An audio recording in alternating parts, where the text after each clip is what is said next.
जय हिंद दोस्तों। Welcome to AP academy. आज हम लोग सिंधु घाटी सभ्यता का पार्ट नंबर 5 करेंगे। देखिए, लास्ट क्लास में हम लोगों ने सिंधु घाटी सभ्यता की उत्पत्ति का सिद्धांत देखा था। इसमें हमने देखा था कि चूंकि सिंधु घाटी सभ्यता का स्क्रिप्ट हम अभी तक पढ़ नहीं पाए, इस कारण से हमें जो भी खुदाई करने पर जो एविडेंस मिले, उस आधार पर अलग अलग हिस्टोरियंस ने अलग अलग बातें कही उनके ओरिजिन के बारे में, कि भाई सिंधु घाटी सभ्यता का उदय कैसे हुआ और कौन लोग इसके पीछे जिम्मेदार थे। तो अलग अलग हिस्टोरियंस ने अलग अलग बातें बताई। जैसे जो ब्रिटिश हिस्टोरियंस थे, गॉर्डन चाइल्ड, मॉर्टिमर व्हीलर, मैके, इन्होंने कहा कि भाई सिंधु घाटी सभ्यता को बसाने वाले मेसोपोटामिया के लोग। उसके लिए उन्होंने कुछ तथ्य दिए जो मैंने कल की क्लास में आपको बताए थे। इसके बाद कुछ लोगों ने द्रविडियन ओरिजिन थ्योरी भी बताया कि द्रविड़ लोगों ने सभ्यता को बसाया। इसमें कौन थे? राखल दास बनर्जी, सुनीति कुमार चैटर्जी। इसके बाद बात करें तो आर्यन ओरिजिन थ्योरी। ठीक है, आर्यन ओरिजिन थ्योरी भी बताने वाले थे रामचंद्र लक्ष्मण स्वरूप रंगनाथ राव। ठीक है, इन्होंने आर्यन ओरिजिन थ्योरी बताई। और नेटिव ओरिजिन थ्योरी बताने वाले थे आमलानंद घोष, रोमिला थापर और रफीक मुगल।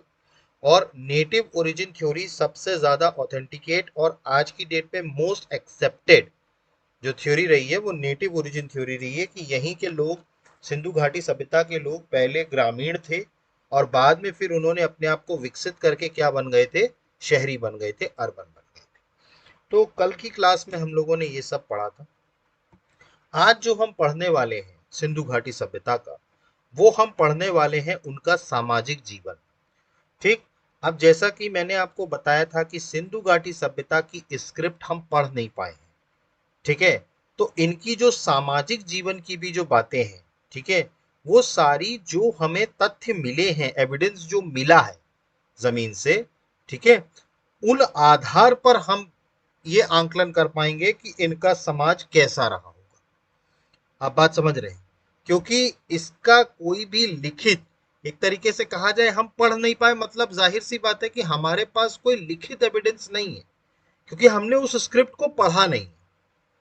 ठीक है, तो हमें उनके समाज के बारे में जो आंकलन लगाया गया है, वो जो चीजें उनके यहां मिली है उस आधार पर लगाया गया है। ठीक, जो भी तथ्य, जो भी एविडेंस वहां से मिली खुदाई करने पर, एक्सकेवेशन करने पर, तो हम जो सोशल लाइफ इनकी पढ़ेंगे सिंधु घाटी सभ्यता की, तो वो उस आधार पर पढ़ेंगे जो हमें एविडेंस मिले। ठीक, तो आज का जो, ठीक है, तो आपको समझ में आ गया। ठीक, तो हेडिंग डालिए, social life of Indus valley civilization. मतलब कि इनका समाज कैसा था, सामाजिक जीवन ये कैसा जिया करते थे सिंधु घाटी सभ्यता के लोग, हमें देखना है। देखिए, इसको भी टू द पॉइंट वाइज देखा जाएगा। सबसे पहले आपको आंसर राइटिंग में इंट्रोडक्शन लिखना होगा। इंट्रोडक्शन में आप क्या लिखेंगे? इंट्रोडक्शन में आप लिखेंगे, चूंकि सिंधु घाटी सभ्यता, Indus valley civilization script has not been yet read, so the social life of Indus Valley civilization can be predicted with the evidence that was found from the sites।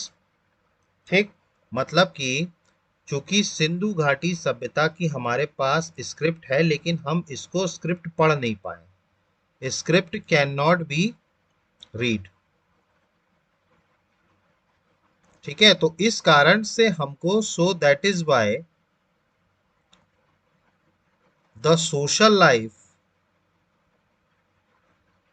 of IVC is predicted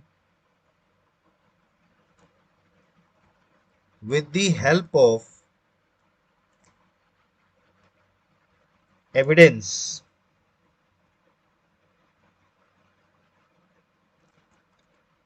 that is found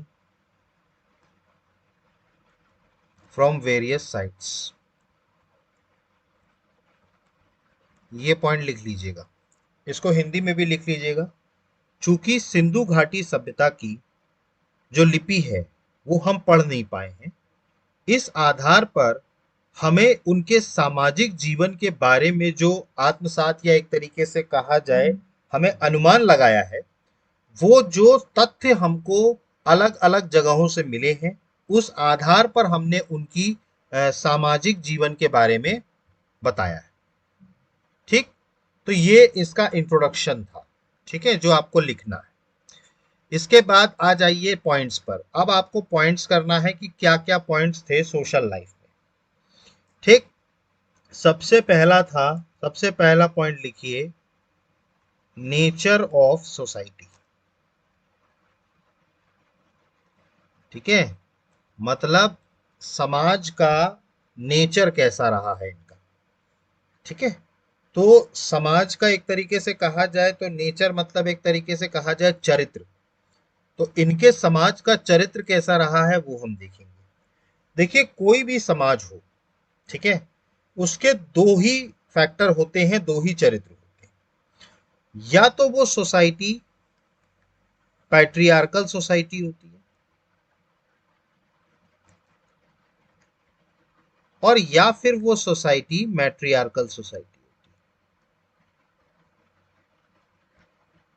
है। मतलब कि patriarchal society का मतलब है पितृसत्तात्मक समाज। तो या तो वो पितृसत्तात्मक समाज होता है, पैट्रियार्कल सोसाइटी होती है, या फिर वो मात्र सत्तात्मक समाज होता है, मैट्रियार्कल सोसाइटी। अब देखिए, पैट्रियार्कल सोसाइटी और मैट्रियार्कल सोसाइटी होती क्या।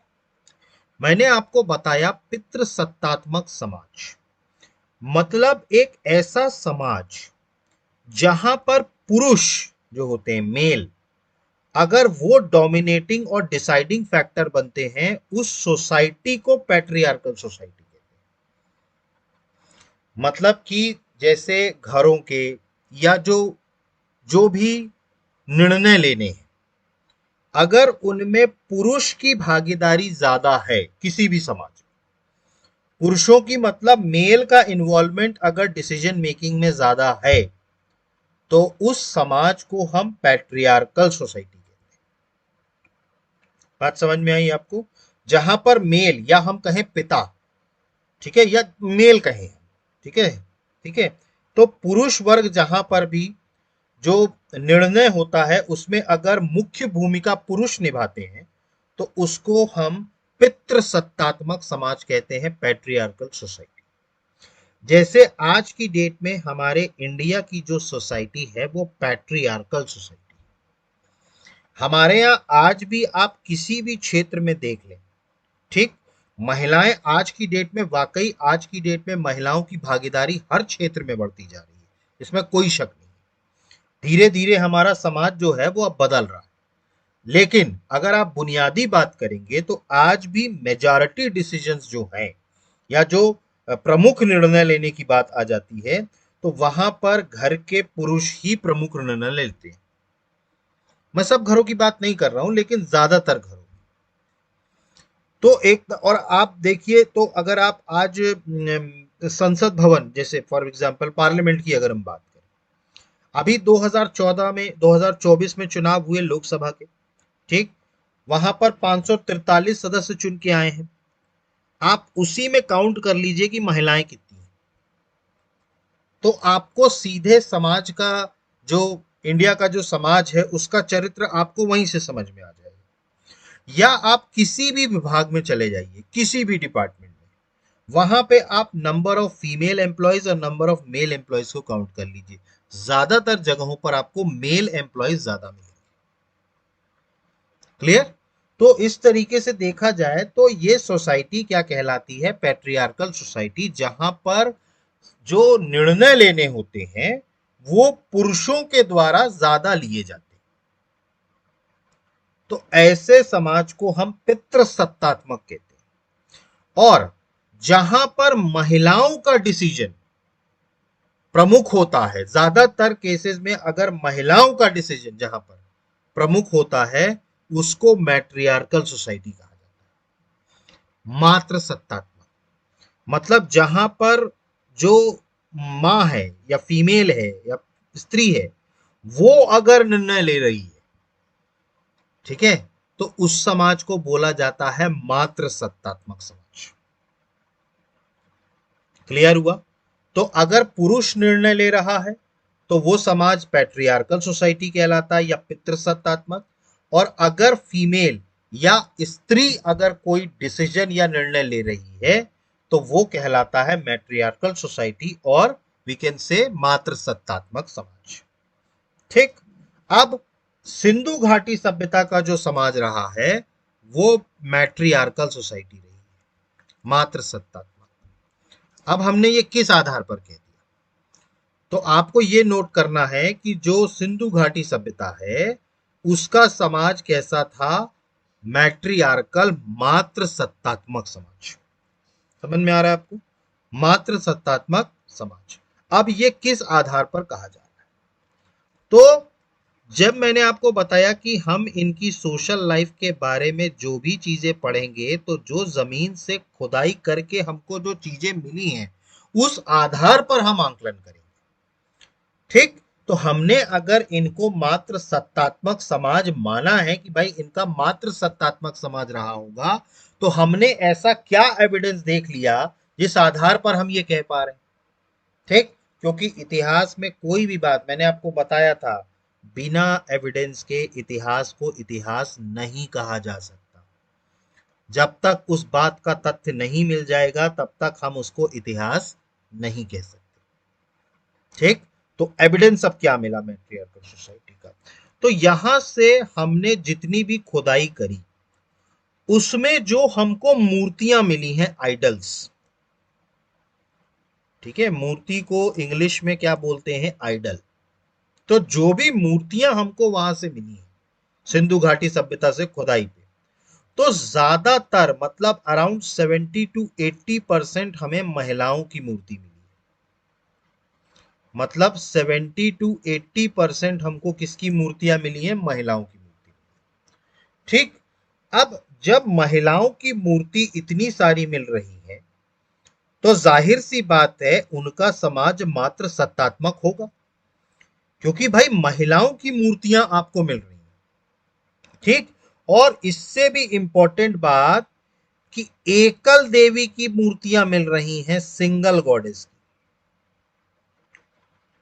देखिए, आज की डेट में भी अगर हम बात करें तो आज की डेट में भी हमारे समाज में, हमारे धर्म में देवियों का भी मान है, देवियों की भी पूजा होती है। लेकिन जितनी भी देवियां हैं, ज्यादातर देवियां किसी मेल गॉड के साथ अटैच हैं। मतलब उनका नाम जो लिया जाता है वो किसी पुरुष देवता के द्वारा के साथ लिया जाता है। जैसे उदाहरण के तौर पर शिव जी, पार्वती जी। पार्वती देवी हैं, पार्वती जी, लेकिन उनका नाम किनके साथ लिया जाता है? शिव जी के साथ। ठीक। देखिए, धर्म में हम जो चीजें पूछते हैं ना, वो भी आपके समाज का बहुत बड़ा दर्पण दिखाता है। आपने देखा हो कि जो भी देव हैं, ठीक है, उनको हमारे धर्म में महत्व ज्यादा है। ठीक। और देवियों का महत्व है लेकिन उनके साथ, जैसा मैंने उदाहरण के तौर पर बताया, पार्वती जी देवी हैं लेकिन शिव जी के साथ। ठीक। जैसे लक्ष्मी जी हैं, लक्ष्मी जी का नाम किनके साथ जुड़ता है? विष्णु भगवान के साथ। फिर अपने सरस्वती जी हैं, सरस्वती जी वैसे तो ब्रह्मा जी की बेटी थी लेकिन उनका नाम भी ब्रह्मा जी के साथ जो है होता है। तो ये जो बात है, ठीक है, तो ये इससे ये पता चलता है कि हमारा समाज पितृसत्तात्मक है, क्योंकि आज भी हम धरती के रचयिता, धरती के पालनकर्ता और धरती के डिस्ट्रॉयर, ये तीनों देव ही हैं, ब्रह्मा विष्णु महेश। आप देखिए, ब्रह्मा जी जिन्होंने इस धरती को जन्म दिया, मतलब इस धरती को पैदा किया, विष्णु जी ने इसका लालन पोषण किया, और इनको विनाश कौन करेगा? शिव जी करेंगे। तो तीनों देव हैं, आप देखिए। ठीक।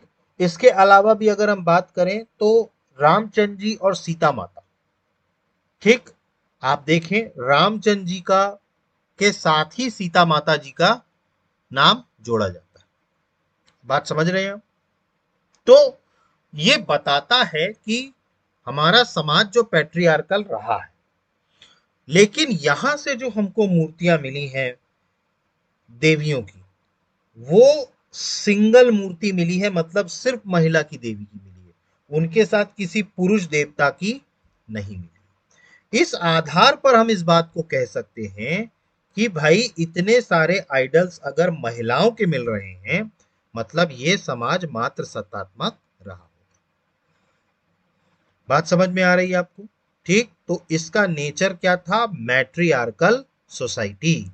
तो ये नोट करिएगा, ये नोट मत करिएगा, ये मैंने सिर्फ समझाने के लिए बताया था, इसको नोट नहीं करना। तो पैट्रियार्कल और मैट्रियार्कल सोसाइटी आपको समझ में आई? क्लियर हुआ? ये first point, nature of society. अगला है वर्ग विभाजन, क्लास डिवीजन। अगला क्या है? क्लास डिवीजन, वर्ग विभाजन। देखिए, आज की डेट में अगर हम बात करें तो जो हमारा हिंदू समाज है वो 4 वर्गों में बटा हुआ है। पहले भी हमारा हिंदू समाज 4 वर्गों में बटा हुआ था: ब्राह्मण, क्षत्रिय, वैश्य, शूद्र। ठीक, हमारा जो हिंदू समाज है वो 4 भाग में बटा हुआ। यहां पर भी सिंधु घाटी सभ्यता में भी जो तथ्य मिले हैं, यहां पर भी अगर हम बात करें, ठीक, तो यहां पर भी हमें समाज जो है इनका, वो वर्ग जो है वो 4 भाग में बटा हुआ मिलता है। मतलब कि सिंधु घाटी सभ्यता में हमें जो वर्ग विभाजन मिला है वो 4 भाग में बटा हुआ है, क्लास डिवीजन। ठीक, अब जैसा मैंने आपको बताया, ठीक, सिंधु घाटी सभ्यता और वैदिक सभ्यता, अगर हम वैदिक सभ्यता की बात करें तो वहां पर ब्राह्मण वर्ग हुआ करता था, जिसका काम था कर्म कांड, पूजा पाठ करना, यज्ञ वगैरह करवाना, ब्राह्मण। ठीक, सिंधु घाटी सभ्यता के समय में ब्राह्मण नहीं थे, इस टाइम पर जो थे वो थे पुरोहित, या जिसको इंग्लिश में प्रीस्ट कहा जाता है। तो एक था प्रीस्ट वर्ग, पुरोहित वर्ग। ठीक, इसका काम यही होता था। अब ये हमें कहां से पता चला? मैंने आपको बताया था बृहद स्नानागार मोइंजोदाड़ो में, ग्रेट बाथ। ग्रेट बाथ के चारों तरफ हमने देखा था कि अग्नि कुंड बने हुए, और वहां पर 4 कमरे बने हुए थे, जिसको कहा गया था कि ये पुरोहित का निवास, क्योंकि यहाँ पूजा पाठ हो। ठीक, तो इसमें इस आधार पर यह कहा जा सकता है कि यहां पर एक ऐसा वर्ग रहा होगा जो पुरोहित होगा, प्रीस्ट होगा। ठीक, पहला। दूसरा जो है वो रहा होगा वॉरियर, या जिसे हम कहते हैं योद्धा वर्ग। वॉरियर, या हिंदी में इसको क्या बोला जाता है? योद्धा। ठीक, अब देखिए ये वर्ग कौन है? हमें सिंधु घाटी सभ्यता से कई हथियार भी मिले।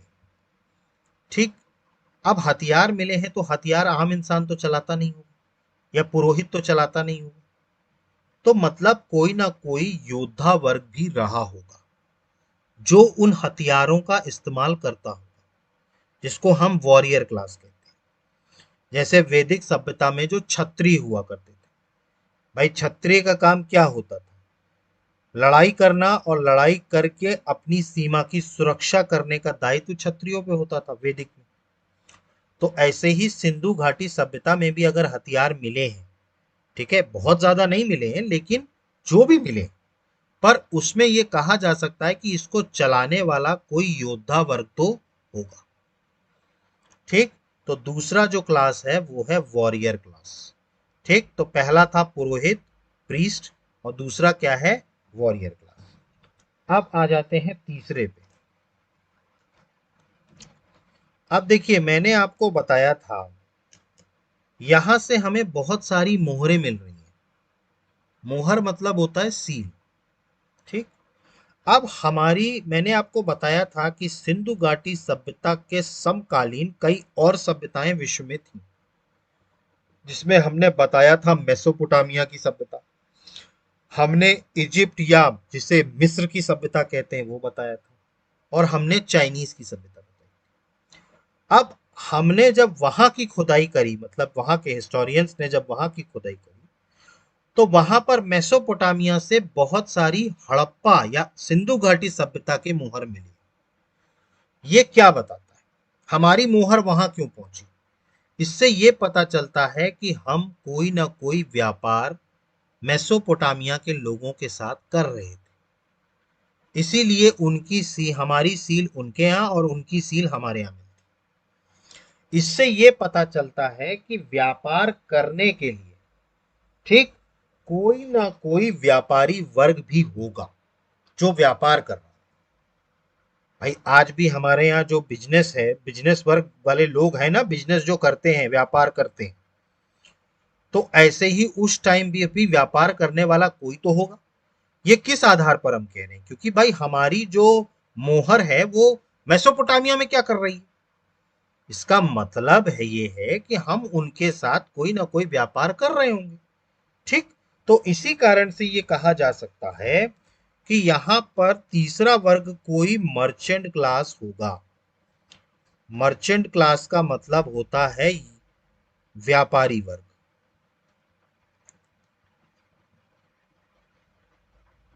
व्यापारी वर्ग। तो तीसरा जो क्लास है वो है मर्चेंट क्लास, व्यापारी वर्ग। समझ में आया आपको? ठीक। ये हम किस आधार पर कह रहे हैं? क्योंकि हमारी जो मोहरें हैं वो हमें मेसोपोटामिया से भी मिल रही है। अब मेसोपोटामिया में हमारी मोहर क्या कर रही है, इससे ये पता चलता है कि हमारा व्यापार मेसोपोटामिया के साथ होता था। क्लियर है? ठीक। तो एक मर्चेंट क्लास भी। चौथा अगर हम बात करें, चौथा हुआ करता था लेबर क्लास, जिसे हम श्रमिक वर्ग कहते हैं। कौन सा वर्ग बोलते हैं? श्रमिक वर्ग। अब देखिए लेबर क्लास की अगर हम बात करें तो ये हमने किस आधार पर कहा कि वहां पर कोई एक श्रमिक वर्ग भी होगा? देखिए हमने खुदाई में, आपने देखा हो सिंधु घाटी सभ्यता से कितने सारे मकान मिल रहे। ठीक। इसके अलावा सड़कें मिल रही हैं। ठीक। हमने स्टेडियम देखा था, स्टेडियम भी मिल रहा था। हमने ऑडिटोरियम भी देखा था, ऑडिटोरियम भी मिल रहा था। ठीक। तो भाई ये बिल्डिंग्स का, ये घरों को बनाने वाला कोई श्रमिक वर्ग तो होगा ना। भाई आज जो हमारे यहाँ सड़कें बनती हैं या कोई भी इमारत बनती है तो कौन बनाता है? लेबर क्लास ही बनाता है ना, श्रमिक वर्ग ही बनाता है। तो जब इतने सारे हमको वहां से तथ्य मिल रहे हैं, इतने सारे हमको घर मिल रहे हैं, इतने सारे हमको सड़कें मिल रही हैं, नालियां मिल रही हैं, ड्रेनेज सिस्टम है, ये किसने बनाया होगा? ये कोई तो लेबर वर्ग या श्रमिक वर्ग होगा जिसने ये काम किया होगा। तो इस आधार पर हम ये कह सकते हैं कि सिंधु घाटी सभ्यता में जो चौथा वर्ग है वो है श्रमिक वर्ग, लेबर क्लास। ठीक। तो इस तरीके से सिंधु घाटी सभ्यता में वर्ग विभाजन हुआ। ठीक। पहला था पुरोहित वर्ग, प्रीस्ट। दूसरा वॉरियर, योद्धा। तीसरा मर्चेंट क्लास, व्यापारी वर्ग। और चौथा लेबर क्लास, श्रमिक वर्ग। और चारों के मैंने आपको एविडेंस बताए हैं, चारों के। क्लियर? तो ये सोशल लाइफ में दूसरा पॉइंट था, जो था क्लास डिवीजन, वर्ग विभाजन। क्लियर है? ठीक। ये पॉइंट्स नोट कर लीजिएगा आप लोग। देखिए कॉपी में सारे पॉइंट्स नोट करते चलिएगा, मैं ये बार बार नहीं बोलूंगा। ठीक। मैं आगे बढ़ जाऊंगा फिर आप कहेंगे कि सर ये नोट नहीं किया। नहीं, आपको नोट एक एक चीज करनी है और उसके बाद ही आप आगे बढ़ेंगे। अगला बात करें, अगला है मल्टी रेशियल सोसाइटी।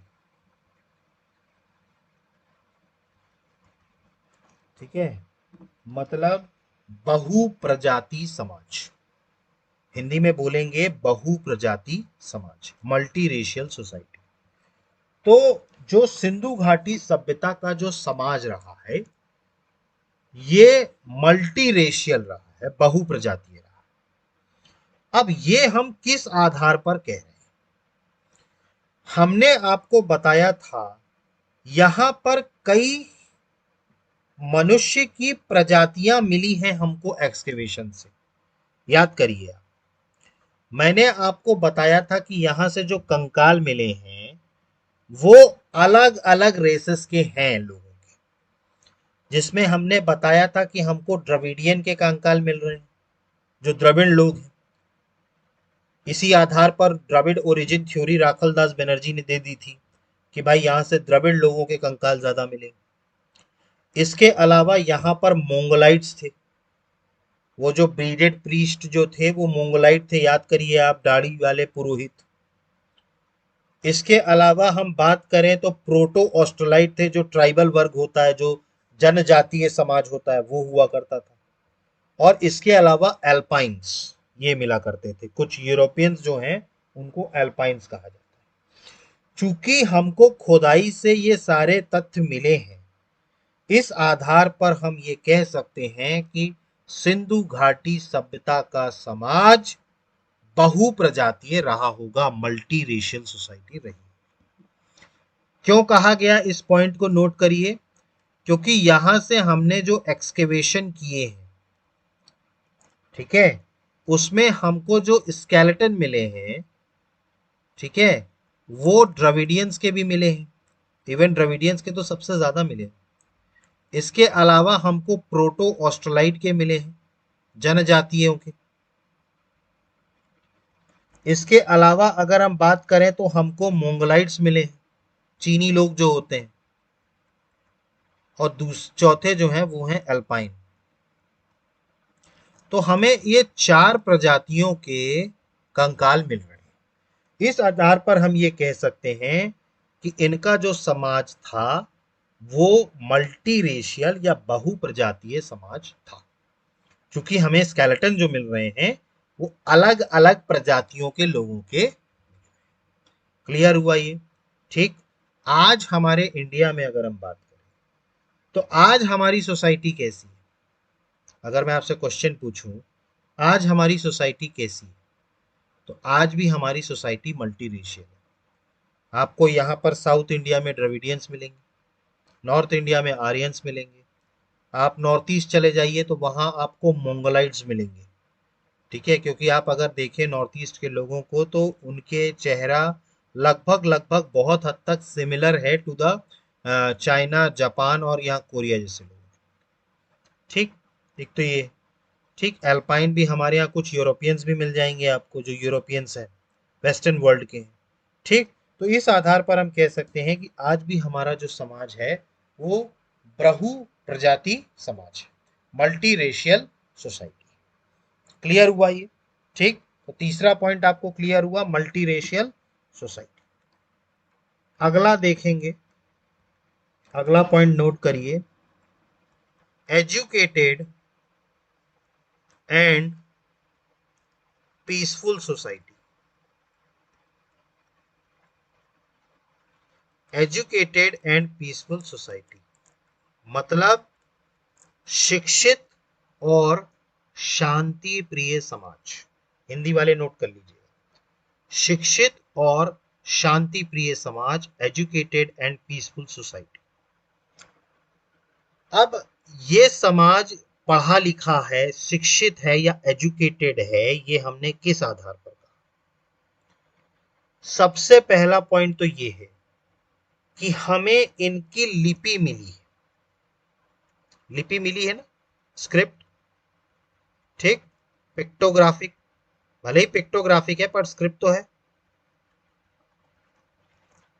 ठीक, अब जब हमको इनकी लिपि मिली है पिक्टोग्राफिक फॉर्म में, तो इस आधार पर हम कह सकते हैं कि ये लोग शिक्षित होंगे। भाई जो शिक्षित होगा वही तो लिपि लिख पाएगा। अगर लिपि वो लिख रहा है मतलब वो शिक्षित होगा। भाई आज अगर मैं यहाँ पर ये स्क्रिप्ट लिख रहा हूँ या ये जो मैं चीजें लिख रहा हूँ तो मतलब मैं एजुकेटेड हूँ तभी लिख रहा हूँ। अगर मैं एजुकेटेड नहीं होता तो ये कैसे लिख पाता। ठीक। अब उन्होंने भी अपनी स्क्रिप्ट लिखी है, भले ही हम वो पढ़ नहीं पाए हैं, बट उन्होंने तो लिखी है और इसके तथ्य हमको मिले हैं कि उन्होंने स्क्रिप्ट अपनी लिखी है। तो इस आधार पर हम इस बात को कह सकते हैं चूंकि हमको उनकी स्क्रिप्ट एक्सकेवेशन में मिली है। We have found the script in the excavation. So on that basis, we can say that the society of Indus Valley civilization is educated. ठीक है, मतलब कि जो समाज है, चूंकि हमको इनकी लिपि उत्खनन से मिली है, इस आधार पर हम ये कह सकते हैं कि सिंधु घाटी समाज जो था वो शिक्षित वर्ग था, एजुकेटेड था, क्योंकि हमको इनकी स्क्रिप्ट मिली। क्लियर हुआ। अब दूसरा पॉइंट आता है पीसफुल सोसाइटी। इनको शांति प्रिय समाज क्यों कहा गया? इसके दो कारण हैं।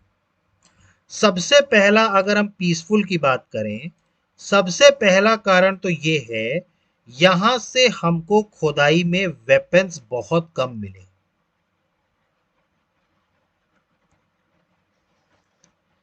देखिए, जो भी सोसाइटी या समाज लड़ाकू वर्ग होगा उसमें खुदाई में सबसे ज्यादा आपको हथियार मिलेंगे। ये सबसे पहले समाज को जज करने का ये सबसे पहला तरीका। जैसे आप अगर जमीन में खुदाई करके वैदिक सभ्यता के, वैदिक सिविलाइजेशन के, ठीक, आप अगर एक्सकवेशन करके निकालेंगे एविडेंस तो आपको बहुत सारे हथियार मिलेंगे, क्योंकि वैदिक समाज के लोग, सोसाइटी उतनी पीसफुल नहीं थी। महाभारत का युद्ध हुआ, आप देखिए कितना बड़ा युद्ध हुआ था। महाभारत हथियार लेकर के ही चला जाता था। हमारे एक देवता बता दीजिए जिनके हाथ में हथियार ना हो। आपने जितने भी देवताओं की मूर्तियां देखी, ठीक, जितने भी देवताओं के पिक्चर देखे, एक देवता बता दीजिए जिनके हाथ, कोई ना कोई हाथ में हथियार ना हो। ये क्या बता रहा है? ये आपका समाज बता रहा है कि आपका समाज एक वॉरियर या लड़ाकू समाज था, जबकि इनका समाज शांति प्रिय था, क्योंकि जो हमें हथियार मिले वो बहुत कम मिले हैं, बहुत कम। इस आधार पर हम इस बात को कह सकते हैं कि ये समाज लड़ाकू तो नहीं। लड़ाकू होता तो हथियार मिलते ना, बहुत सारे हथियार मिलते, लेकिन ऐसा कुछ मिला तो है। ठीक। दूसरा कारण, दूसरा भी बहुत महत्वपूर्ण कारण है। इस समय पर व्यापार, या हम जिसे ट्रेड कहते हैं, वो बहुत फ्लरिश हुआ। मतलब सिंधु घाटी सभ्यता के लोग बहुत अच्छा और बहुत बड़े पैमाने पर व्यापार किया करते थे। अब आप मुझे एक चीज बताइए कि बिजनेस उस जगह पर हो सकता है जहां लड़ाई चल रही है? भाई सिंपल सा मैं आपको एक उदाहरण देता हूं। कहीं पर भी कोई भी व्यापारी वर्ग वो अपनी फैक्ट्री वहीं लगाएगा जहां पर क्राइम रेट कम होगा। वो अपनी फैक्ट्री उस जगह पर नहीं लगाएगा जहां क्राइम रेट ज्यादा होगा। आप बात समझ में आ रही है आपको? तो इसीलिए अगर उनका ट्रेड और उनका व्यापार इतना फ्लरिश था तो इसका मतलब वो लोग शांति प्रिय लोग थे, तभी व्यापार हो सकता है, वरना व्यापार नहीं हो सकता अगर समाज शांति प्रिय नहीं है तो। आज की डेट में आप बात करिए, इंडिया या कोई भी देश, आज की डेट में तो मैं पूरे देशों की बात तो नहीं कर सकता, बट हम इंडिया की बात करते, भारत की बात करते, भारत किसी भी युद्ध में पार्टिसिपेट नहीं करता है। भारत किसी भी युद्ध में नहीं उलझना चाहता, वो अंत तक कोशिश करता है कि युद्ध जैसी स्थिति ना बने। क्यों? क्योंकि युद्ध जैसी स्थिति बनेगी तो जो विदेश से जो इन्वेस्टमेंट आ रहा है वो नहीं आएगा, व्यापार पे असर पड़ेगा, अर्थव्यवस्था पे असर पड़ेगा। तो जो भी समाज शांति प्रिय होगा वहां व्यापार तो बढ़ेगा। आज की डेट में अगर आप देखें तो हमारे हिंदुस्तान में अच्छा व्यापार हो रहा है, ट्रेड अच्छा चल रहा है, हमारे सभी देशों के साथ संबंध, मैं सबसे बहुत अच्छा तो नहीं कह सकता, लेकिन हाँ सभी देशों से संबंध हमारे अच्छे हैं। लड़ाई तो किसी से नहीं है हमारी। एक देश छोड़ दिया जाए, हमारा पड़ोसी जो है, वो भी उसकी वजह से, हमारी तरफ से लड़ाई नहीं है, उसकी वजह से लड़ाई। तो जो पीसफुल सोसाइटी है वो दो आधार पर हमने इस बात को कहा कि इनका समाज शांतिपूर्ण रहा होगा। पहला तो हमें यहां से हथियार बहुत कम मिले, ठीक है, इससे हम ये कह सकते हैं कि भैया ये वॉरियर क्लास तो नहीं होगा यहाँ पर, मतलब होगा लेकिन छोटे पैमाने। इसके अलावा इनका ट्रेड इतना ज्यादा फ्लरिश था, इस आधार पर हम इस बात को कह सकते हैं कि दोनों चीजों के आधार पर कि इनका समाज जो था वो शांति प्रिय था। और एजुकेटेड क्यों था ये मैं बता चुका हूं, इनकी लिपि या स्क्रिप्ट हमको मिली। क्लियर है? तो चौथा पॉइंट था एजुकेटेड एंड पीसफुल सोसाइटी। ठीक, इसके बाद पांचवा पॉइंट लिखिए, नॉन इगैलिटेरियन सोसाइटी।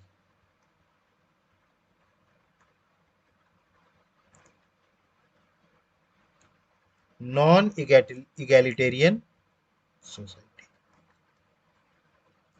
ठीक, अब मुझे इगैलिटेरियन शब्द का हिंदी मतलब नहीं पता है, तो आप गूगल में सर्च कर लीजिएगा, जिनको भी हिंदी मीडियम से जो है वो गूगल पे सर्च कर सकते हैं कि नॉन इगैलिटेरियन या इगैलिटेरियन का मतलब शब्द का हिंदी में क्या बोलते हैं। ठीक, देखिए अब नॉन इगैलिटेरियन इनकी सोसाइटी जो रही है, समाज जो रहा है वो नॉन इगैलिटेरियन रहा है। अब ये हम किस आधार पर कह रहे हैं? देखिए सबसे पहले तो हमें इगैलिटेरियन और नॉन इगैलिटेरियन को मतलब समझना होगा कि इसका मतलब क्या होता है। देखिए कोई भी समाज जो होता है, ठीक है, उसमें दो चीजें महत्वपूर्ण होती हैं। एक तो उसका सामाजिक और आर्थिक स्थिति, मतलब सोशल और इकोनॉमिक, दो चीजें महत्वपूर्ण होती हैं, सोशल और इकोनॉमिक। ठीक, अगर कोई समाज जिसमें वहां पर रहने वाले जो लोग हैं उस समाज में, अगर उनके बीच में सामाजिक या सोशल इक्वालिटी या समानता है या इकोनॉमिक इक्वालिटी या आर्थिक समानता है, तो उस समाज को हम इगैलिटेरियन सोसाइटी कहेंगे। फिर से बताता हूं, देखिए एक समाज में, एक वर्ग में बहुत सारे लोग रहते हैं।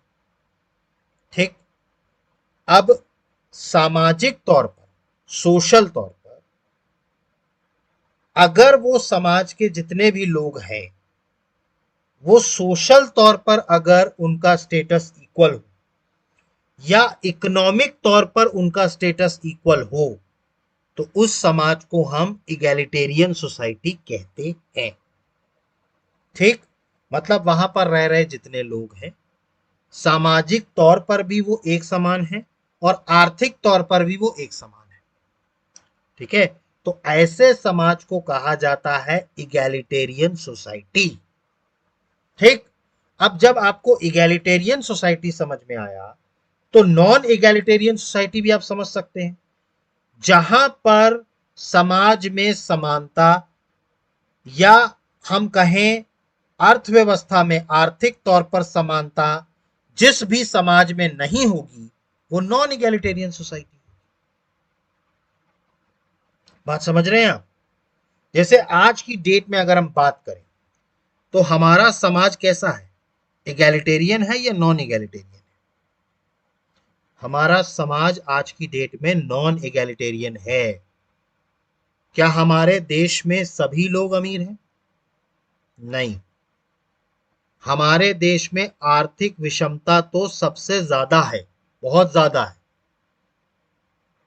आप देखें कि एक व्यक्ति ठीक इतना अमीर है, आप देखें हमारे यहाँ का जो बिजनेस क्लास है, चाहे वो मुकेश अंबानी हो या गौतम अडानी हो, ये कितने अमीर हैं,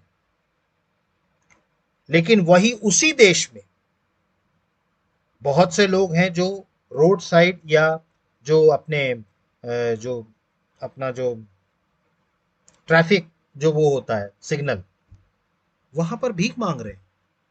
इसी समाज में,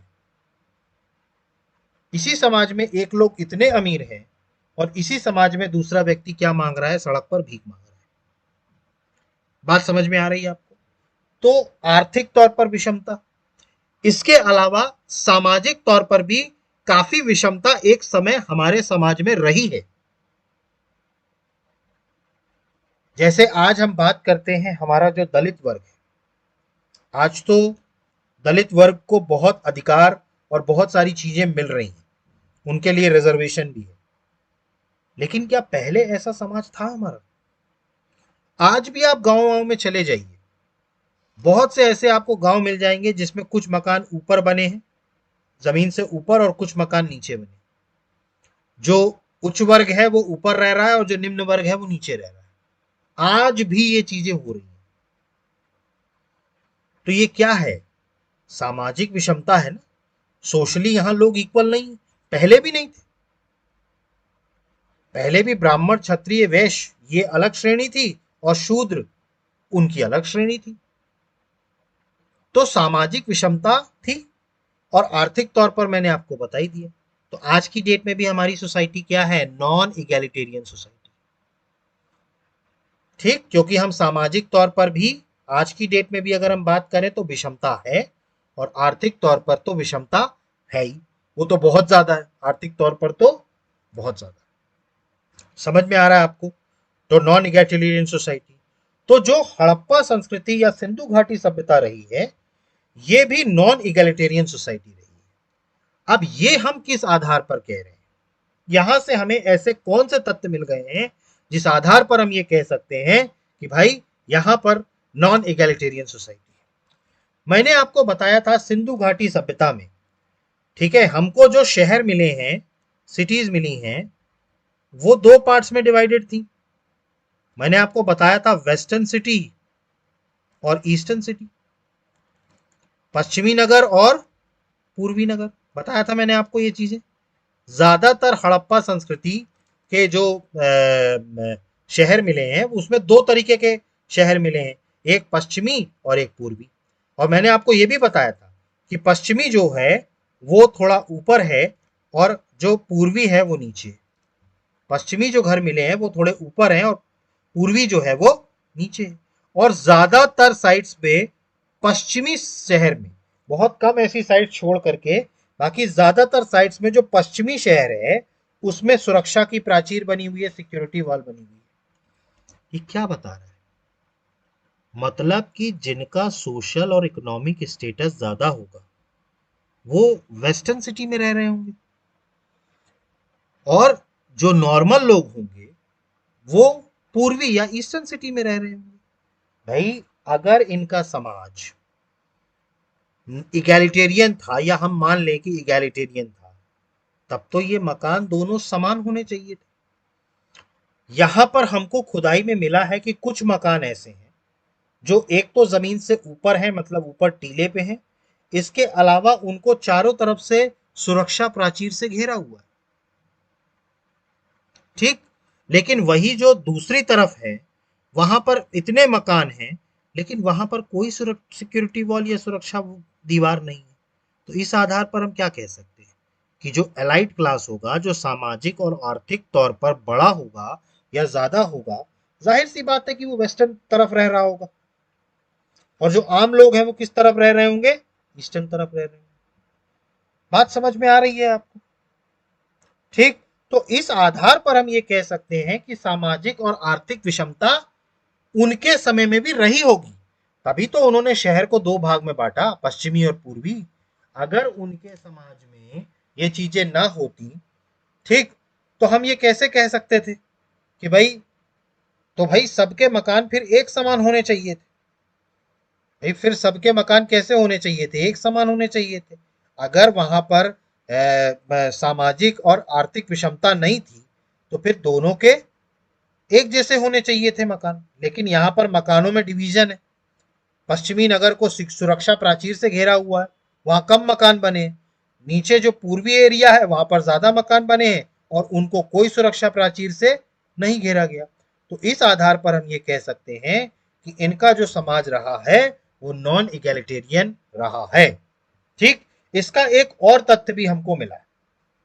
ठीक है, यहां पर हमको कई ऐसे खुदाई करने पर कई ऐसे बरियल्स हमको मिले हैं जिसमें हमको ह्यूमन स्केलेटन के साथ, मतलब मानव कंकाल के साथ कुछ चीजें भी मिली हैं।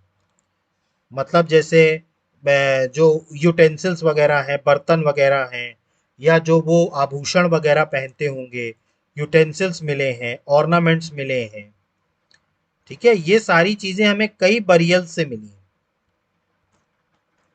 ठीक, मतलब कई जो कब्रें हैं उनकी जब खुदाई की गई तो वहां से सिर्फ मानव का कंकाल नहीं मिला, उसके द्वारा इस्तेमाल की गई चीजें भी वहां से मिली। मटका वगैरह, थाली वगैरह, जो वो ऑर्नामेंट्स, ठीक है, मिले हैं। तो इस आधार पर यह कहा जा सकता है कि ये सब सामान का उपयोग जिसका वो स्केलेटन मिला है वो यूज किया करता होगा, वो इसका इस्तेमाल किया करता होगा। ठीक, और इससे ये भी पता चलता है, चूंकि चीजें मिली हैं, ठीक, तो चीजें मिली हैं, इस आधार पर हम इस बात को कह सकते हैं कि यहाँ का जो समाज था वो पूर्व जन्म में या अगले जन्म में विश्वास रखता होगा। क्योंकि भाई अगर कोई इंसान को आपने दफना दिया तो उसकी चीजें आप उसके साथ क्यों रख रहे हो? इसका मतलब आप अगले जन्म में विश्वास कर रहे हो कि भाई इसका अगला जन्म होगा, हमने ये सारी चीजें इसकी डाल दी हैं, अब ये क्या करेगा, अगले जन्म में इसका इस्तेमाल कर लेगा, इसीलिए डाला ना आपने। तो इसका मतलब कि यहां के लोग मेटाफिजिकल वर्ल्ड में विश्वास किया करते होंगे। मेटाफिजिकल वर्ल्ड का मतलब होता है अगले जन्म में विश्वास रखना। अगले जन्म में कि भाई इसका फिर से जन्म होगा, क्योंकि भाई वो सामान क्यों रख रहे हैं? वो सामान रख ही इसीलिए रहे हैं कि आगे अगर इसका जन्म होगा तो ये इन सामानों का इस्तेमाल कर ले। तो they believe in the metaphysical world, अगले जन्म में, या ठीक है, अगले जन्म में विश्वास रखना। ठीक, अब इसको हम नॉन इगैलिटेरियन से कैसे मान रहे हैं? अब हमें कुछ कब्रें ऐसी मिल रही हैं जहां से हमको सोने के आभूषण मिल रहे हैं। मतलब कई कब्रें हमको ऐसी मिल रही हैं जहां से हमको सोने के आभूषण मिल रहे हैं। इसके अलावा वहां से हमको बहुत सारा और सामान मिल रहा है। इससे क्या पता चल रहा है? इससे ये पता चल रहा है कि इसका जो ये जो व्यक्ति है जिसका स्केलेटन है ये अमीर रहा होगा, तभी तो इसके पास इतना सारा सामान और सोने की हार है, सोने की ज्वेलरी है। ठीक, इससे क्या पता चलता है कि इसके पास पैसा अच्छा रहा होगा। लेकिन वहीं पर भी हमको कई ऐसे बरियल्स भी मिले हैं, कई ऐसे वो भी मिले हैं जहां पर सामान तो कम है ही, ऊपर से जो ऑर्नामेंट मिला है वो भी मिट्टी का मिला है। मतलब जो जेवर मिला है वो भी किसका मिला है? मिट्टी का मिला है। और इसके अलावा इसमें बहुत कम सामान मिला है, बहुत कम इक्का दुक्की चीजें मिली। इससे क्या पता चल रहा है कि ये इंसान आर्थिक तौर पर उतना सक्षम नहीं होगा। ठीक, तो एक के पास सोने की मिल रही है, एक के पास मड की मिल रही है, तो इससे आपको डिफरेंस समझ में आ जाएगा इकोनॉमिक तौर पर। ठीक, तो जो दूसरा तथ्य ये था कि एक तरफ जो खुदाई कर रहे हैं हम, तो एक तरफ कब्रों से हमको सोने के ऑर्नामेंट्स मिल रहे हैं, बहुत सारा सामान मिल रहा है, और दूसरी तरफ वहां पर कुछ भी नहीं मिल रहा है, और जो थोड़ा बहुत मिल भी रहा है वो भी बहुत ही कम। तो ये क्यों है? ये इसलिए है क्योंकि आर्थिक तौर पर विषमता रही होगी, इसीलिए। ठीक, तो इसीलिए ये कहा जा सकता है इन दो तथ्यों के आधार पर कि सिंधु घाटी सभ्यता का समाज नॉन इगैलिटेरियन सोसाइटी रही, जिसमें सोशल इनइक्वालिटी और इकोनॉमिक तौर पर भी इनइक्वालिटी होती है, जैसा आज हमारा समाज। आज भी हमारा समाज कैसा है? नॉन इगैलिटेरियन समाज। समझ में आया आपको ये सारी चीजें? ठीक, तो पॉइंट क्लियर हुआ। ठीक, ये पॉइंट सारे नोट करते चलिएगा। ठीक, अगला जो है सामाजिक जीवन में, अगला जो पॉइंट है वो है फूड एंड ड्रिंक। ठीक, मतलब ये क्या खाना खाते थे और क्या पीते थे। देखिए, हमको यहां से जो एविडेंस मिले हैं उस आधार पर हम ये कह सकते हैं कि सिंधु घाटी सभ्यता के लोग वेजिटेरियन भी रहे हैं और नॉन वेजिटेरियन भी रहे हैं।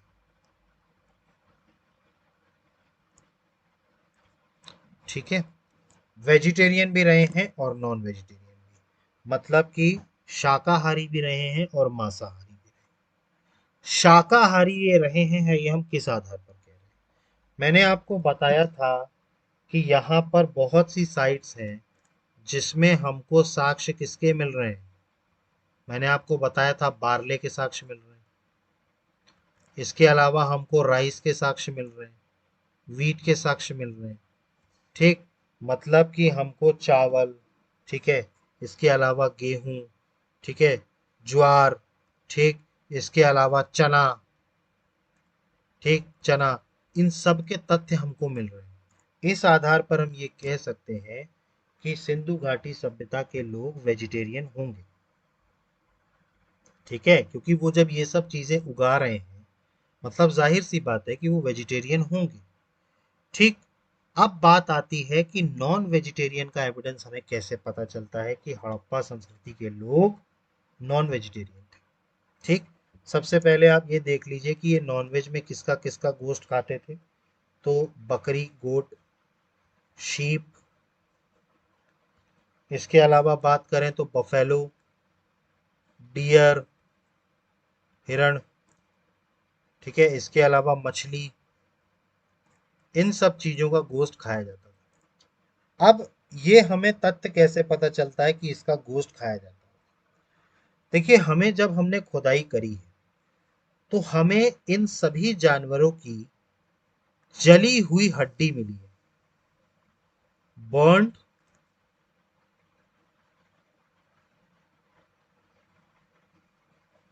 ठीक है, जली हुई हड्डी, बर्न बोन्स।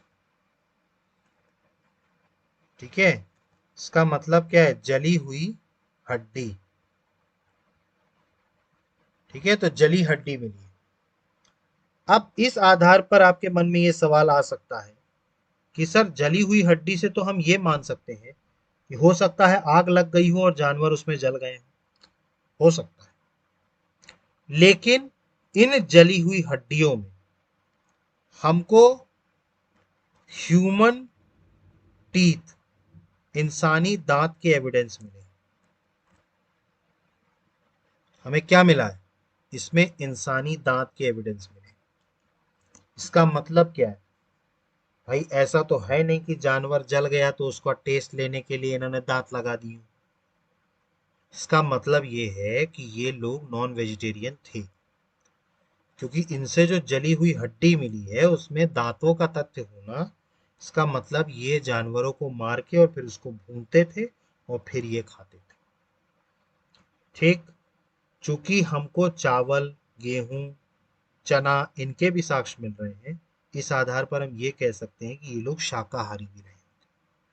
ठीक, तो समझ में आया आपको शाकाहारी और मांसाहारी किस हिसाब से मैंने बोला? मांसाहारी क्यों? क्योंकि हमको जो जली हुई हड्डियां मिली हैं उसमें हमको इंसानी दांत मिला है, उसका एविडेंस मिला है। इस आधार पर हम ये कह सकते हैं कि ये लोग नॉन वेजिटेरियन रहे। क्लियर हुआ? ठीक, ये चीज क्लियर हुई। ठीक, अगला पॉइंट लिखिए, 7वां पॉइंट, क्लोथ एंड ऑर्नामेंट्स। देखिए ये लोग वस्त्र कौन से पहनते थे? ठीक है, तो यहां से हमको कॉटन के वस्त्र, कपास के कपड़े, इसके अलावा हमें सिल्क या सहे वुलन, क्योंकि शीप हुआ करती थी, शीप का एविडेंस मिला है, तो हमको यहाँ से वुलन क्लोथ्स भी मिले, ऊनी कपड़े। ठीक है, तो कपास के कपड़े और ऊनी कपड़े मिले। ठीक है, तो इस आधार पर हम ये कह सकते हैं कि यहाँ पे कपास का और ऊनी, कॉटन और वुलन, इन दोनों चीजों का इस्तेमाल करा जाता था वस्त्र पहनने में।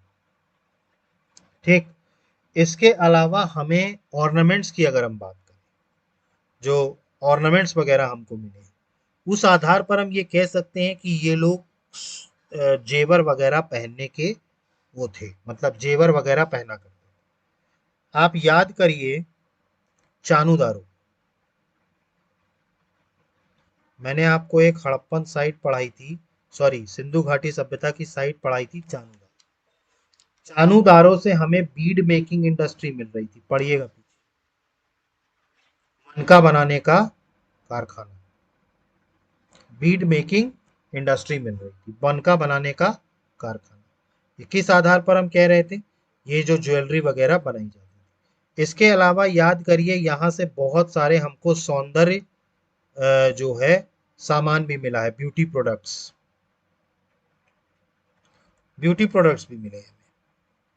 जैसे हमने बताया था आपको, काजल, लिपस्टिक, ये सब चीजें हमको मिली है वहां से, चानूदारों से। तो इस आधार पर हम ये कह सकते हैं कि ये लोग कपड़ों का और जेवरों का इस्तेमाल किया करते थे, क्लोथ्स एंड ऑर्नामेंट्स। कॉटन के कपड़े, वुलन कपड़े, ये सब मिले हैं।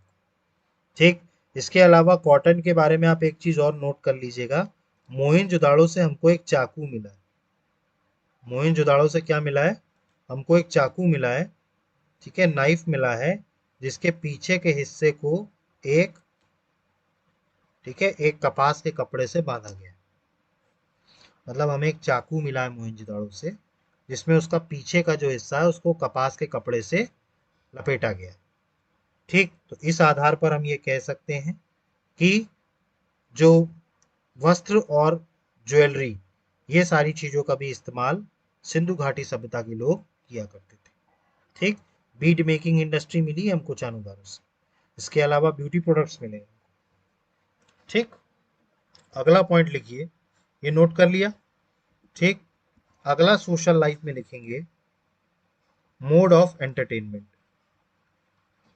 मनोरंजन के लिए ये लोग क्या क्या किया करते थे?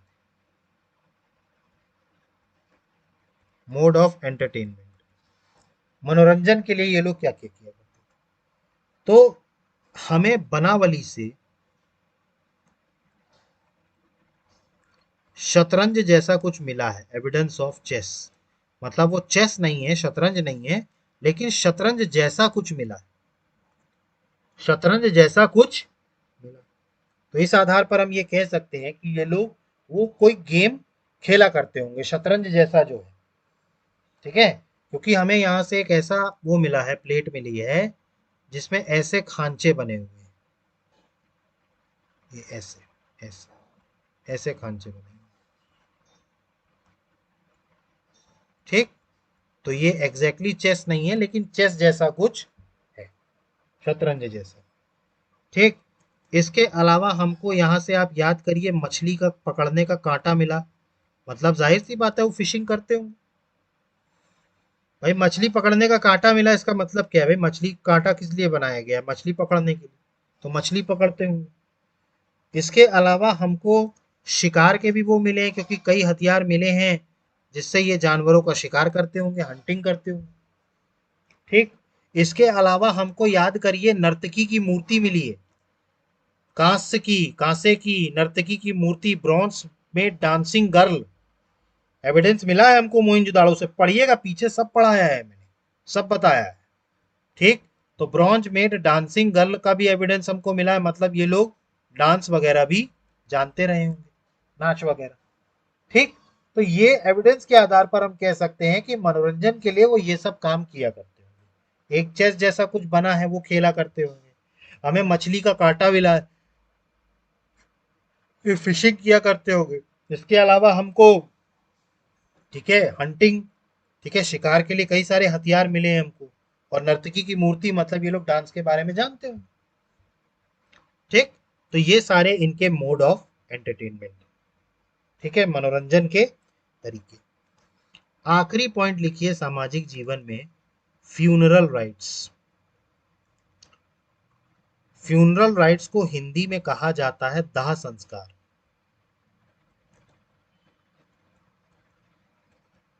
फ्यूनरल राइट्स, इसको बोला जाता है दाह संस्कार। ठीक, अब यहां से हमको दाह संस्कार के जो तथ्य मिले हैं वो कौन कौन से। तो पहला जो मिला है वो मिला है कंप्लीट बरियल। कंप्लीट बरियल, इसको हिंदी में बोलते हैं पूर्ण शवादान। पूर्ण शवादान, ठीक, तो पहला है कंप्लीट बरियल, पूर्ण शवादान। ठीक, अब पूर्ण शवादान या कंप्लीट बरियल का क्या मतलब होता है। देखिए, आज की डेट में अगर हम बात करें तो एक मुस्लिम समाज और एक क्रिश्चियंस, इनमें आज दफन करने की प्रक्रिया है। मतलब इनके यहां अगर किसी की डेथ होती है तो उसको दफन किया जाता है।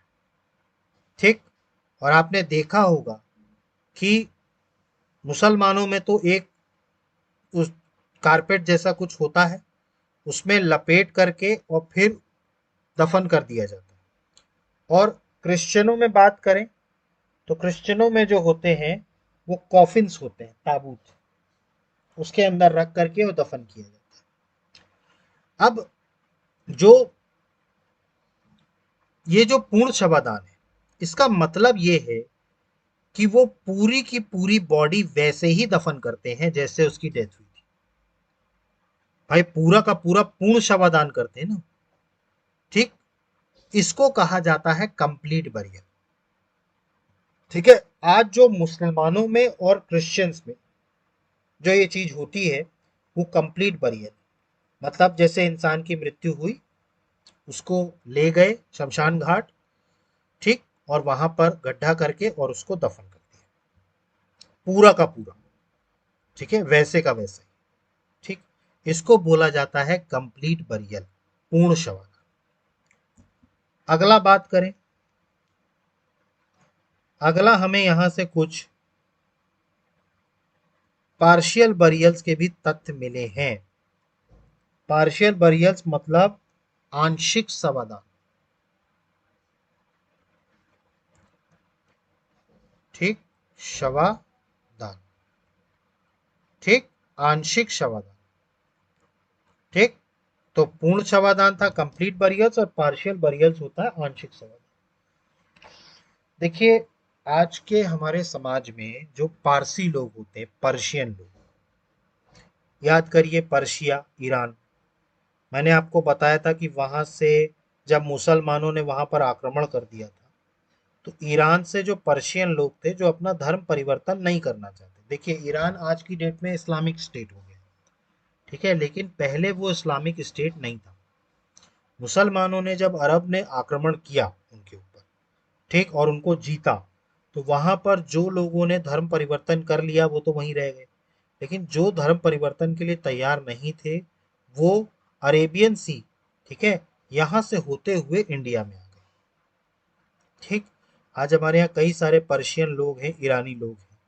जैसे आपने नाम सुना होगा, हमारी एक समय पर कैबिनेट मिनिस्टर भी रही हैं स्मृति ईरानी। ठीक, इसके बाद आपने फिल्म एक्टर का नाम सुना होगा, मशहूर फिल्म एक्टर बोमन ईरानी। ठीक, इसके अलावा बाटली वाला, ठीक। तो ये सारे नाम जो आपको सुनाई देते हैं ये सब पारसी लोग रहे।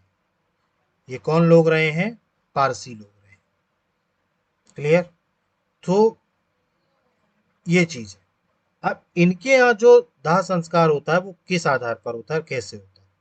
पार्शियल बरियल्स का मतलब होता है कि अगर किसी की डेथ हो गई तो ये क्या करते हैं, ये लोग उस बॉडी को ले जा करके और जंगल में रख देते हैं या किसी ऊंचाई जगह पर जा करके बॉडी को रख देते हैं। और उसके बाद जो चील कौवे होते हैं, ठीक है, वो उसका मांस पूरा खा लेते हैं। जो चील वगैरह होते हैं वो उसका पूरा मांस खा लेते हैं। उसके बाद फिर ये लोग वहां जाते हैं और जो हड्डी बच जाती है, जो हड्डी बच, भाई मांस तो खा गए चील, ठीक है, अब जो हड्डी बच गई, ठीक है, उसको क्या करेंगे, एक मटकी में रखेंगे और उस मटकी को गड्ढा खोद के उसमें गाड़ देंगे। ये पार्शियल बरियल होता है। और ये कौन करते हैं? पारसी लोग करते हैं। मैंने क्या बताया, इनके यहाँ अगर किसी की डेथ हुई तो उसकी बॉडी को जाकर के कहीं डंप कर देंगे और जो चील कौवे होते हैं वो उनके जो मांस है उसको खा लेंगे और उसके बाद मांस खाने के बाद जो हड्डियां बच जाती हैं उनको ये एक मटकी में रखते हैं और उस मटकी को क्या कर देते हैं, दफन कर देते हैं। इसको बोला जाता है पार्शियल बरियल, आंशिक शवदान। समझ में आया आपको? क्लियर? आंशिक शवदान, और ये पारसी लोग करते हैं आज के लिए। तीसरा बात करें, अगला जो है वो है क्रीमेशन, सॉरी दाह संस्कार नहीं, अंत्येष्टि संस्कार कहते हैं इसको, अंत्येष्टि, अंत्येष्टि संस्कार, ठीक है। तो अंत्येष्टि संस्कार, फ्यूनरल राइट्स को, क्रीमेशन को बोला जाता है दाह संस्कार।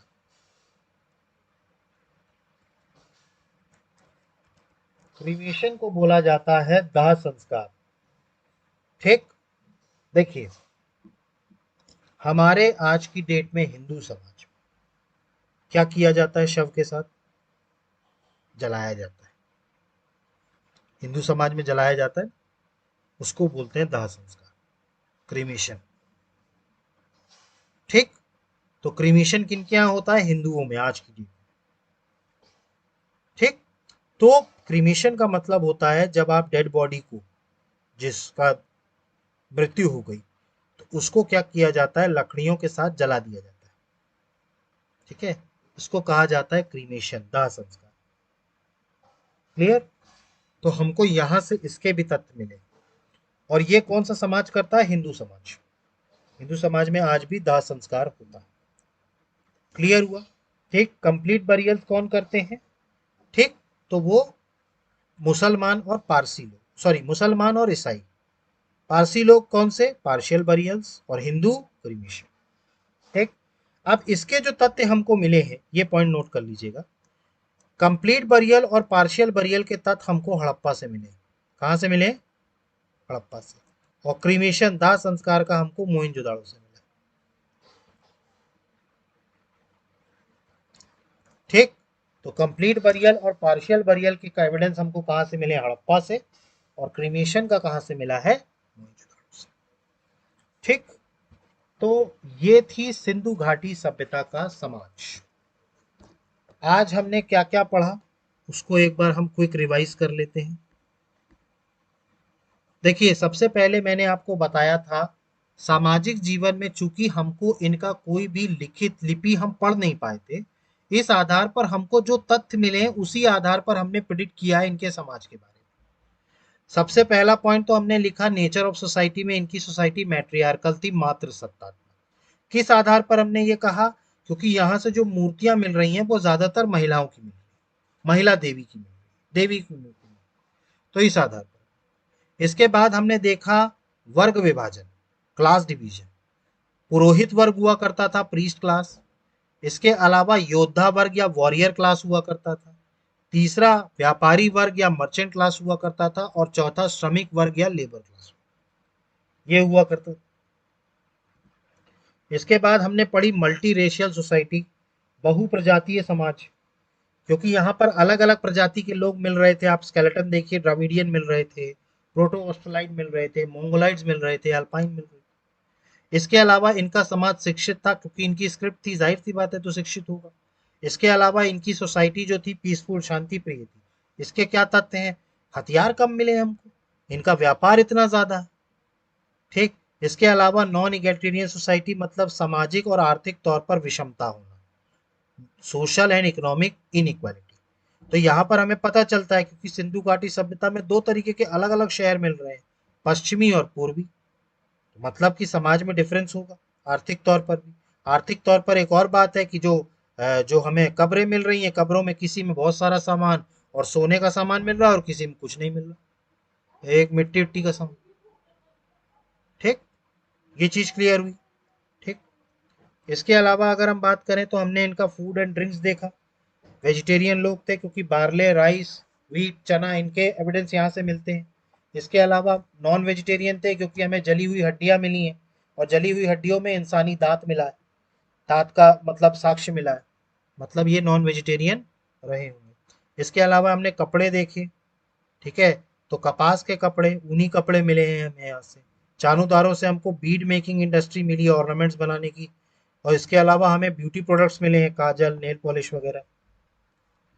इसके अलावा हमने देखा कि ये लोग जो एंटरटेनमेंट किया करते थे, चेस जैसा कुछ एविडेंस हमको मिला है बनावली से। इसके अलावा हमें मछली का कांटा मिला है, तो फिशिंग, हंटिंग, डांस, नर्तकी की मूर्ति मिली है हमको। इसके अलावा हमने देखा अंत्येष्टि संस्कार, फ्यूनरल राइट्स, कंप्लीट बरियल है, पूर्ण शवादान, जो मुसलमानों और ईसाइयों में होता है। पार्शियल बरियल मतलब आंशिक शवादान, जो पारसियों में होता है, जिसमें वो डेड बॉडी को जंगल में छोड़ आते हैं, जानवर वगैरह खा लेते हैं, उसके बाद हड्डी ला करके और उसमें उसमें रख देते हैं, कलश में, और उसको दफन। तीसरा था क्रिमीशन, दाह संस्कार, मोइंजोदड़ो। ठीक।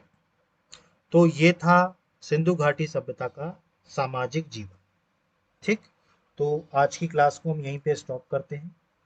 अगली क्लास में हम इनका धार्मिक जीवन पढ़ेंगे, रिलीजियस लाइफ। देखिए, हम बहुत आराम आराम से चल रहे हैं, हमारे पास कोई टाइम बाउंडेड चीज़ें नहीं हैं।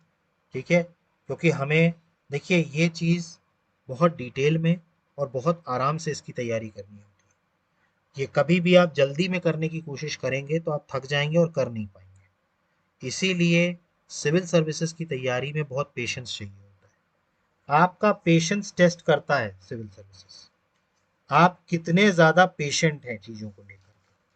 क्योंकि आपको जब बड़े अधिकारी बनेंगे तो आपको जिम्मेदारी भरी पोस्ट मिलेगी, और जिम्मेदारी आपके मस्तिष्क के आधार पर आपको दी जाती है। ठीक। अब आप समझिए कि एक कलेक्टर को पूरा जिला संभालना होता है, अगर वो शॉर्ट टेम्पर होगा तो आप समझिए कि वो जिला चला पाएगा? नहीं चला पाएगा। पेशेंस होना बहुत जरूरी है। तो ये जो स्टडी है ये भी पेशेंस टेस्ट करती है। तो इसीलिए हम आराम आराम से चलेंगे, हम कोई हड़बड़ी नहीं करेंगे, एक एक चीज समझेंगे, लेकिन अच्छे से समझेंगे। ठीक। गाइस, अगर आपको हमारे इस चैनल से मदद मिल रही है तो प्लीज़ हमारे चैनल को लाइक कीजिए, सब्सक्राइब कीजिए और मैक्सिमम से मैक्सिमम शेयर कीजिए। और अगर आपको कोई डाउट उठता है तो प्लीज़ कमेंट बॉक्स में मेंशन कीजिए। So guys, thank you, have a good day, जय हिंद, नमस्कार।